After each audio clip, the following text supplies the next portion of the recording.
ଆଜି ଗୋଟେ ଗପ କହିବି ହେଲା। ଆଉ ସେଦିନ ସେ ମାଙ୍କଡ଼ ଜାମୁକୋଳି ଗଛ ଗପ ଶୁଣୁଥିଲା। ଆଜି କୁକୁର, ଲୋଭୀ କୁକୁର ହେଲା।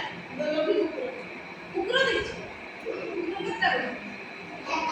ଚାରିଟା ବେଳେ। ତୁମ ଘରେ ଅଛି? ନାଇଁ। ଗୋଟେ ଗାଁରେ ଗୋଟେ କୁକୁର ଥିଲା ହେଲା। ସେ କୁକୁର ହଁ ଦେଖିଛ ତ? ସେ କୁକୁର ବହୁତ ଲୋଭୀ ଆଉ ଅଳସୁଆ ହେଲା। ସେ କଷ୍ଟ କରି ଖାଇବ, କିଏ ଆଣିଥିବ ତା ଛଡ଼େଇ ନେଇ ଆସିବ।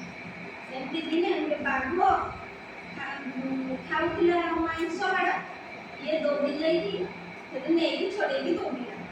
ସେ ତାପରେ ଗଲା ବେଳକୁ ଯାଉଛି ସେ ଯିବା ରାସ୍ତାରେ ଗୋଟେ ନାଳ ପଡ଼ିଲା ହେଲା।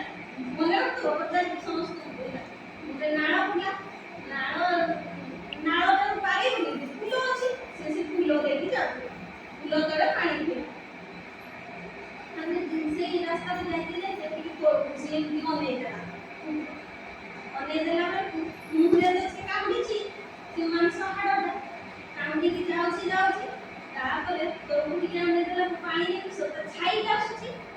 ସିଏ ଭାବିଛି ସେଟା ଆଉ ଗୋଟେ କୁକୁର ହେଲା। ସିଏ କହୁଛି ତାକୁ ବୁଦ୍ଧି କରିବ, ସିଏ ମାଂସ ଛାଡ଼ିଦେବ।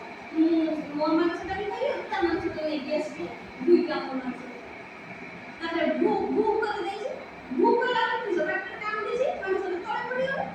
ତଳେ ପଡ଼ିଗଲା ବେଳକୁ ଆଉ କେମିତି ହବ? ସିଏ ଜାଣେନି ଯେ କୁକୁଡ଼ା କୁକୁର, ସେଇଟା ତାହାରି ପ୍ରତିବିମ୍ବ ତାହାର ଛବିଟା। ପାଣିରେ କୋଉ ଛବି ଦେଖାଯାଏ? ହଁ, ସେ ତାହାରି ଛବିଟା ପଡ଼ି ସିଏ ଜାଣେ। ସିଏ ଭାବିଛି ଆଉ ଗୋଟେ ଅଛି।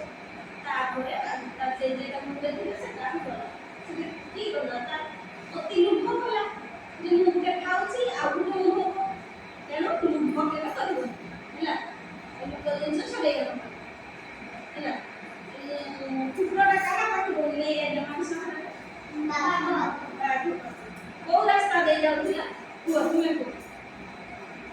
ନାଳ ରାସ୍ତା ଦେଇ। ନାଳ ତଳେ କି ଥିଲା? ପାଣି ଥିଲା। ପାଣିରେ କି ଦେଖିଲା?